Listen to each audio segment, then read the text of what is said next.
নমস্কার বন্ধুরা, রৌদ্র উজ্জ্বল একটা সকালের শুভেচ্ছা জানিয়ে দিনটা শুরু করছি। তো আজকের দিনটা কিন্তু খুবই সুন্দর, একদম রোদ উঠে গেছে। আর রোদ্দুর, সকালে রোদ্দুরটা দেখলেই না, মিষ্টি রোদ্দুর দেখলেই বোঝা যাচ্ছে যে শীতটা এসে গেছে। রাত্রে ঘরটাকে কিন্তু এরকমভাবে কিন্তু পরিষ্কার করে রেখেছিলাম। তো সকালে উঠে টিফিনটা বানাতে কিন্তু কোনো চাপ হচ্ছে না। সকালে আজকে মেয়েদের জন্য আলুর পরোটা বানাচ্ছি। স্কুলে যাবে আর নিত্য নতুন টিফিন না হলে কিছুতেই টিফিন বক্সটা ফাঁকা করবে না। তো সেই জন্যেই কালকে রাত্রেই বলে রেখেছে আলুর পরোটা চাই। তো আলু দেখো সেদ্ধ হয়ে গেল। আর আমি এবার কিন্তু এই যে রুটিটা, মন্ডটা ফ্রিজে রেখেছিলাম, ওইটাকে একটুখানি হাত দিয়ে নেড়ে চেড়ে ঠান্ডা করে নিচ্ছি। আর এটাকে একটুখানি মানে রুম টেম্পারেচারে এনে একটু নরম করে নিচ্ছি, যেহেতু শক্ত হয়ে গেছিলো। তো দেখো রুটিটা একটু কালচে কালচে হয়ে গেছে, কারণ কি এটা মাখা ছিল আগের দিন। তো এবার আমি কিন্তু একটু পেঁয়াজ কুচি করে নেব আর লঙ্কা কুচি করব। আর মশলা তো রেডি করাই আছে, সেইগুলো দিয়ে কিন্তু আমি আলুটাকে দিয়ে একটা পুর বানিয়ে নেব। আর আলু পরোটাটা মেয়েরা ভীষণ পছন্দ করে, তো সেই জন্যই কিন্তু বানাচ্ছি। পেঁয়াজটা একটু বেশি করে দিচ্ছি। আর খুব বেশি মশলা দেবো না, একদম সিম্পলভাবেই করবো। দেখো সামান্য লবণ, হলুদ আর জিরে গুঁড়ো, ধনে গুঁড়োটা পুড়ে গেছে সেটা আর দিতে পারলাম না। আর সামান্য একটু লঙ্কা কুচি, এই দিয়েই কিন্তু পুরটা মেনলি তৈরি করবো। হ্যাঁ, শীতের দিনে একটু ধনেপাতা হলে ভালো হতো, কিন্তু আপাতত নেই। এখন এই কেচাপ দিয়ে কিন্তু ততটাকে আমি কমপ্লিট করে নিচ্ছি পুরটা। দেখো অনেকটা সফট সফট হয়েছে, আর এটা কিন্তু দারুণ টেস্টি হয়েছে। সঙ্গে দুখানা চিনিও দিয়েছি। এই হচ্ছে আমার আলুর পুরো, মানে ব্যাটারটা, মানে পুরটা হচ্ছে এইটা। তো এবার আমি চলো মানে আলুটা তো রেডি করে নিলাম, এটাকে নামিয়ে নিচ্ছি। আর এবার কিন্তু আমি এক এক করে সমস্ত পুরগুলো ভরে নেব। তো তাহলে আমার আর কি ভাজতে সুবিধা হবে। তো এই দেখো আলুটা কিন্তু গড়িয়ে নিয়েছি, রুটিটা, পরোটাটা। আর এবার কিন্তু এই যে এটাকে ভেজে নিচ্ছি এক এক করে। তো এটা কিন্তু দারুণ টেস্টি হয়। আর এটা কিন্তু মানে আমার মেয়েরা এমনিতেই খায়, কোনো তরকারি দিয়ে খেতে চায় না, বলে সিম্পলভাবেই দাও মা, তাহলেই ভালো লাগে খেতে। যেহেতু ভেতরে অনেকটা সস দিয়ে দিচ্ছি, একটু মিষ্টি মিষ্টি ব্যাপার হয়ে যাচ্ছে। তো এই জন্য আলাদা করে আর কিন্তু তরকারি করি না, এইভাবেই কিন্তু ওরা খেতে ভালোবাসে, তো এইভাবেই কিন্তু দিয়ে দিই। যেহেতু স্কুলে যায়, নিজেরা খায়, তো সেই জন্য যেভাবে খেতে চায় সেইভাবেই কিন্তু আমি দিই। আর এই আলু পরোটাটা এত ভালো লাগে যে কোনো কিছু না হলেও অসুবিধা হয় না আর কি। তবে মেয়েরা একটু সস হলে ভালো খায়, সেই জন্যে সসটা আর কি ভেতরে একটু বেশি করে দিয়ে দিই। তো এইভাবে তোমরা বানিয়ে নিও। আমি আগেরটাতে বেশি করে পুর দিয়েছিলাম বলে ওটা কিন্তু বাইরে বেরিয়ে গেছে। তো ভাবলাম এইভাবে বেলবো না, হাতের চাপে এবার কিন্তু গড়ে গড়ে নেব, তাহলে কিন্তু পরোটা আর মানে বাইরেটা লিক করবে না। তো দেখো এইভাবে হাত দিয়ে চাপ দিয়ে নিচ্ছি। আর ব্যাটারটা না একটু ব্যাটার নয়, পুরটা কিন্তু বুঝে শুনে দিতে হবে। দেখো এগুলো কিন্তু এই যে বেরিয়ে বেরিয়ে গেছে, যেহেতু পুরটা বেশি ভরা হয়ে গেছে। তো আমি এবার এটাকে কিন্তু হাতে এরকম চেপে চেপে নিলাম, তারপর দেখলাম খুব সুন্দর শেপও এসছে। আর কিন্তু ব্যাটারটা একটু লিক করেনি। তো একটু চাপে মানে বুঝে শুনে দিতে হবে। তো এখানে সামান্য একটুখানি লিক করছিল, ওইখানটাতে একটুখানি আমি ওই গুঁড়ো ছিটিয়ে দিলাম গুঁড়োর উপরটা দিয়ে দিলাম। তো ঠিক আছে, এইভাবেই কিন্তু পরোটাগুলো বানিয়ে নিচ্ছি। কাজ করতে গেলে ভুল হয়, ত্রুটি হয়, আর সেই ভুল ত্রুটি ধরে রাখলে কিন্তু চলে না। সেই ভুল ত্রুটি থেকে কিন্তু শিক্ষা নিয়ে আমাদের নতুন করে সেটাকে আরও সংশোধন করে সুন্দর করে মানে যে কোনো কিছু করতে হয়। তো দেখো এই যে আমার আলু পরোটা মোটামুটি রেডি হয়ে যাচ্ছে। মোট 4টে পরোটা করব, দুটো দুটো করে 4টে। তো আর একটু অন্য টিফিন দিয়ে দেবো, দুইটা যেহেতু হয় টিফিনের ব্রেক, তো দুটো টিফিন কিন্তু দুরকম দিতে হয়, শর্ট ব্রেক আর মেইন টিফিন। তো এটা হচ্ছে মেইন টিফিন, আর শর্ট ব্রেকের জন্য একটু কিন্তু বিস্কুটের লাড্ডু এটা দিয়ে দেবো। তো এইভাবে কিন্তু আমি সকালবেলায় প্রতিদিন কিছু না কিছু আমাকে বানাতেই হয় ওদের জন্যে। তারপরে তো নিজেদের রান্নাবান্না আছে, আর তারপরে তো দুপুরের খাওয়া দাওয়া আছে। তো এই রান্না খাওয়া, মেয়েদের গোছগাছ করা, আমাদের গিন্নিদের তো এটাই কাজ। সংসারের সবাইকে সবার টাইম মতো সব কিছু হাতে পৌঁছে দেওয়া, এগুলো হচ্ছে আমাদের কাজ। আমাদের নির্দিষ্ট কোনো কাজ নেই, কিন্তু সবার কাজগুলোকে যাতে সঠিকভাবে সম্পূর্ণ সময়ের মধ্যে সঠিকভাবে সম্পন্ন করা যায়, সেইটাই হচ্ছে আমাদের কাজ। তো এই যে পরোটা একটুখানি কিন্তু হালকা একটু পুড়ে পুড়ে গেছে, তাও দিয়ে দিচ্ছি। সকালবেলা তাড়াহুড়ো করতে গিয়ে একটু হয়ে যায় এদিক ওদিক। আর ক্যামেরাটা করাটাও কিন্তু চাপের হয়ে যায় সকালবেলায়। তো দেখো এই যে 2 মেয়ের জন্য দুটো টিফিন বক্স আমি রেডি করে নিচ্ছি।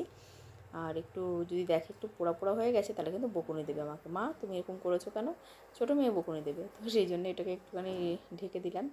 আমাদের জীবনে এটাই তো করতে হয়, আমাদের যা কিছু ভুল ত্রুটি সেগুলোকে আমাদের একটু মেকআপ করে নিতে হয়।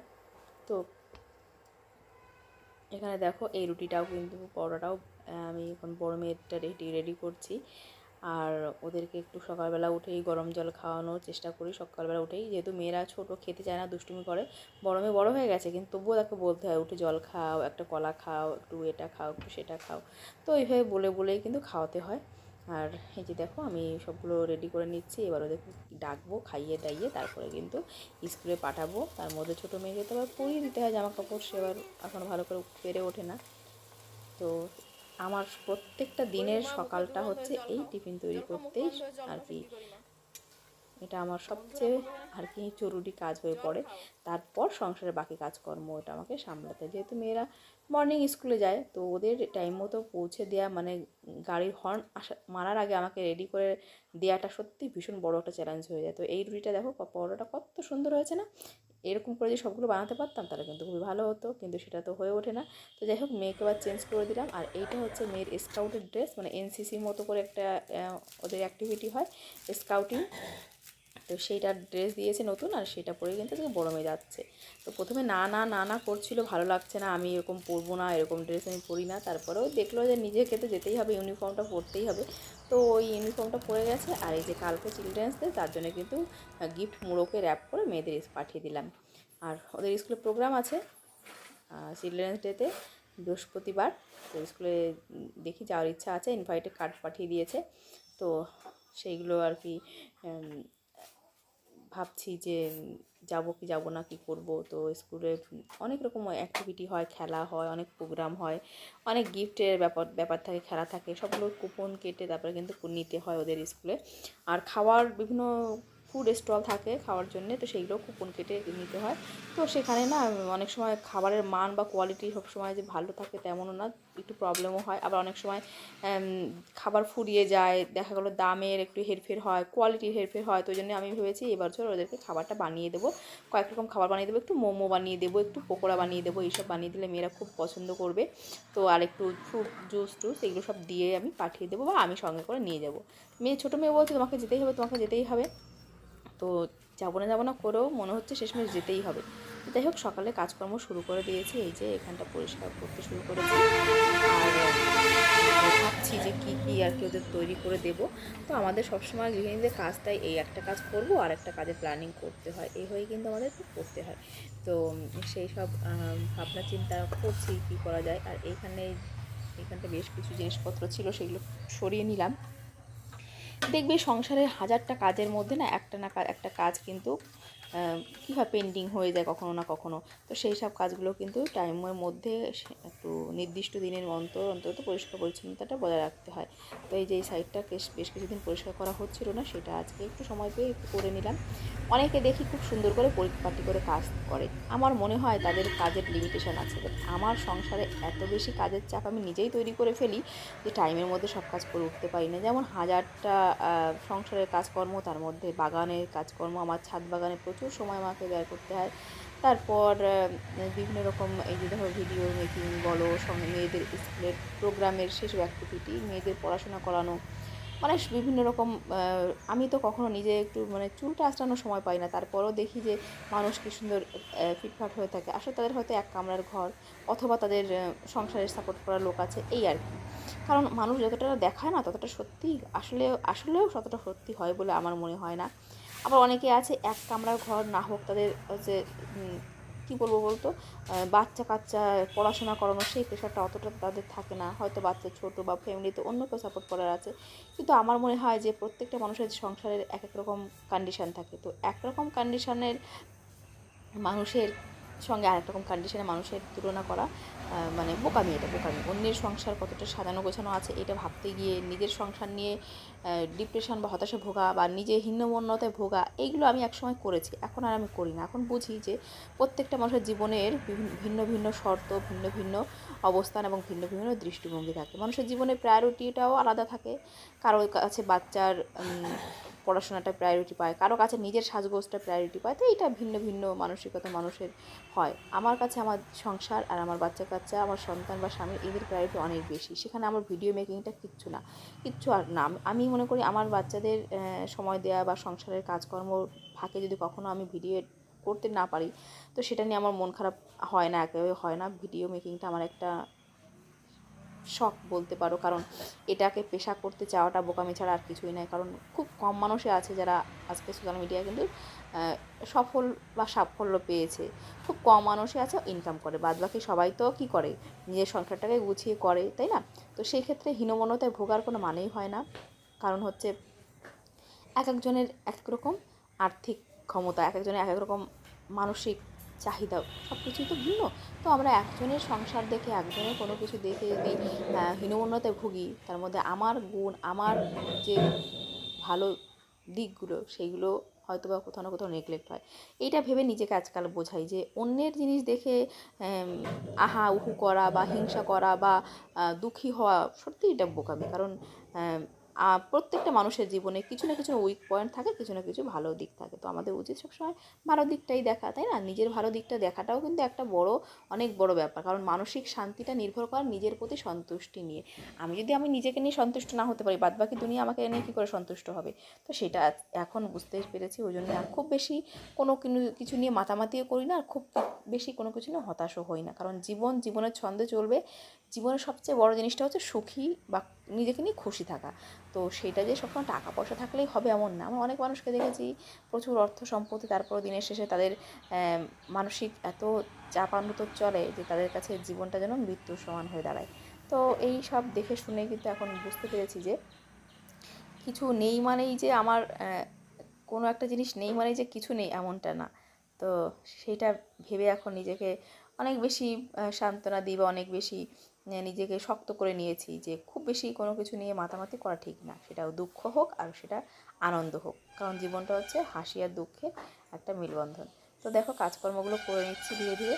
আর ইউটিউবে সাফল্য পাওয়া আর ভগবান পাওয়ার কী বলবো, একই রকম। হ্যাঁ, অনেকেই পাচ্ছে, তবে প্রচুর মানুষ আছে যারা প্রচুর প্রচুর আর কি কষ্ট পরিশ্রম করে, অনেক কষ্ট করে, অনেক আর কি তারা সময় ব্যয় করে, তারপরও তারা সাফল্যের মুখ দেখে না, তাই না? তো সফল মানুষদের নিয়ে আমরা অনেক মাতামাতি করি, কিন্তু যারা ব্যর্থ হয় তাদের দুঃখ বা কষ্টটা কজন বোঝে, সেটা বোঝার মানুষ সত্যি খুব কম পাওয়া যায়। আর তুমি যখন সফল হবে তখন তোমার পেছনে মানুষের লম্বা লাইন, আর তুমি যখন ব্যর্থ হবে তখন ধাক্কা লাগলেও তোমার সঙ্গে কেউ কথা বলবে না। এটাই জীবনের নিয়ম। তো ওই জন্যেই নিজের কর্মটা নিজেকে করে যেতে হবে, বাদবাকি ফলটা তো সেটা আমার হাতে নেই। চলো, আমার সংসারে মোটামুটি কাজকর্ম গোছানো হয়ে গেছে। আজকে সকালে করব সেদ্ধ ভাত, তো সেই জন্যই এই যে বীজগুলো নিয়ে ভিজিয়েছিলাম সেইগুলোকে একটুখানি এই যে দেবো। আর এইখানে মানে বেগুন গাছগুলো লাগিয়েছি, সেগুলো জল দিতে হবে। এইখানে দেখো ছোলা গাছগুলো লাগিয়েছিলাম, সেইগুলো একটু জল দিলে ভালো হয়। তবে আমি আগে চারাগুলো লাগাবো, বীজগুলো লাগাবো। আর এই সামনেটা কিন্তু প্রচণ্ড জঙ্গল হয়ে আছে, সেইটাকে তো আমাকে পরিষ্কার করতে হবে। তোমার এখানে দাদা করে কালকে দেবে, কিন্তু ছোলা তার শাক সময় হবে লাগিয়েছি, কখন সেটা এই ঠিক নেই। দুটো কারণ জায়গাতেই সময়টা আমার লাগিয়েছি। কাছে আর ভীষণ এখানটায় গুরুত্বপূর্ণ। আজকে লাগাবো শীত মটর পড়ে শাক। গেছে, তো পুরো এই জায়গাটা এইখানে পরিষ্কার করবো জমিটা আমি এখনও এখন। পরিষ্কার করে পারিনি। তো পরিষ্কার করে আমি তারপর নিজেই শাকটা আজকে লেগে লাগাবো। পড়েছি অসুস্থ শরীর নিয়ে। শরীর অসুস্থ হওয়াটা বড় কথা না, বড় কথা মনটা ভালো আছে কিনা। আর আমি অনেকটা ভালো থাকি এই গাছপালা নিয়ে যখন থাকি, কারণ দেখেছি মানুষ তোমাকে ব্যথা দিতে পারে, মানুষ তোমাকে সময় খারাপ হলে সরে যেতে পারে, কিন্তু গাছপালা তোমার জীবনে কখনোই তোমাকে হতাশ করবে না। তুমি যদি তাকে একবার একটা হাত বাড়িয়ে দাও, সে তোমাকে 10টা ফুল 10টা ফল দিয়ে তোমাকে কিন্তু রিটার্ন গিফট দেবে। তো গাছপালার মতন বন্ধু সত্যি আর বিকল্প হয় বলে আমার মনে হয় না। মানুষের চেয়ে গাছপালা অনেক অনেক ভালো। তারা অপকারকারীকেও কিন্তু কখনো ক্ষতি করে না। তুমি যদি তার অপকারও করো, তবুও সে তোমার কখনো ক্ষতি করবে না। এইটাই হচ্ছে গাছপালার সবচেয়ে মহৎ গুণ। তো আমি এই যে এখানে পরিষ্কার করতে লেগে গেছি। আর এখানে তারপর দেখলাম, আরে বাবা, এখানে বেশ কিছু থানকুনি পাতা। তো থানকুনি পাতাগুলো তো তুলে নেব, নিয়ে রান্না করব। তো এই যে দেখো, এখানে আমি অবশেষে এই যে মটর শাকগুলোকে লাগিয়ে দিলাম। আর এখানে এই জঙ্গল পরিষ্কার করা সম্ভব না, যতটা পারলাম ছেটে দিলাম আর কি। কারণ জমিতে জো হয়নি, জো কবে হবে এখনও 15 দিন, ততদিনে শাক আমি খেয়ে নেব। তো চলো, জো হয়ে গেলে তখন আরেকবার দেখা যাবে। এগুলো আপাতত লাগিয়ে শাক তো খাই, তারপরে দেখব। তো লাগিয়ে দিয়ে এসেছি, স্নান করেছি, পুজো দিয়েছি, এখন আমি চলে এসেছি রান্না করতে। এটা দুপুরের রান্না। সকালে তো আমরা খেয়েছি সেদ্ধ ভাত, আমি আর তোমাদের দাদা সেদ্ধ ভাত খেয়েছি দুজনে। তো এখন আমি করব মেয়েদের জন্য রান্না। ছোটো মেয়ে চলে এসছে আর ভাত হয়ে গেছে আমার। ও বলছে এখন উচ্ছের তরকারি খাবে, উচ্ছের তরকারি ওর খেতে হবে। তো তাড়াতাড়ি করে ওর জন্যে একটুখানি একটা আলু আর একটু উচ্ছে কেটে ঝোল করে দিচ্ছি। দেবে বাচ্চারা না অনেক সময় তুমি যদি তাদের পছন্দের জিনিসটা দাও, একদম চুপচাপ খেয়ে নেবে। আর অপছন্দের জিনিস দিলে তুমি চড় থাপ্পড় কিল ঘুষি কোনো কিছুতেই খাওয়াতে পারবে না, তাই না? তো ওই জন্য উচ্ছে খেতে চাইছে, তাই টুক টুক করে একটা উচ্ছের ছোট্ট একটা কেটে নিলাম, ঝোলটা বসিয়ে দিলাম। আর এবার আমি করব আমাদের জন্যে অন্য সবজির জোগাড় যন্ত্র। তো এই যে দেখো 2 পিস মাছ দিয়ে কিন্তু তরকারিটা রান্না করছি। আমি আমাদের জন্য করব হচ্ছে শিমের তরকারি। তো শিমের তরকারিটা করব। আর শিম নিয়ে এসছে, তবে আমার গাছের শিম আর বাজারের শিমের মধ্যে আকাশ পাতাল পার্থক্য। গাছের শিমে যে কি একটা অপূর্ব স্বাদ, সেটা তোমরা যারা সবজি চাষ করো তারা জানো, নিজের সবজি, নিজের বাগানের সবজি, জৈব সবজির একটা অন্যরকম সত্যি টেস্ট আর উপকারিতা। তো এই যে সবজি রান্না করেছি, বাজারের শিম একদম ভালো লাগেনি খেতে। তো এখন রাত্রেবেলা মেয়েদের পড়াতে বসেছি। আমি তাহলে পারি না, তুমি তো আমার থেকে ভালো পারো, আমি তো পারি না। আমি তো ডন বস্কে পড়িনি, আর আমাকে তো টিচাররা শেখায়ও নি এরম আদর করে। তোর কাছ থেকে শিখলাম এখন আমি। তাহলে ইনটু কখন হয়? যখন আমরা ভিতরে ঢুকাই তখন ওটাকে ইনটু বলে। বা কোনো বাইরে থেকে ভেতরে ঢুকলে ইনটু। বাইরে থেকে ভিতরে, যেরকম আমি বাইরে রয়েছি, আমি রুমে ঢুকলাম, তাহলে হবে I came into the room. আর ইন মানে হচ্ছে যে I am in the room, রাখা, মানে I am in the room, মানে যেটা কিছু একটা আগে থেকেই রাখা রয়েছে সেটাকে ইন। সেটাই তো, তুমি তাহলে আছো ঘরে, তাহলে কি হবে? I am in the room. বাহ, নাইস, আমি শিখে নিলাম আজকে। বাহ, ভেরি গুড, ফ্যান্টাস্টিক।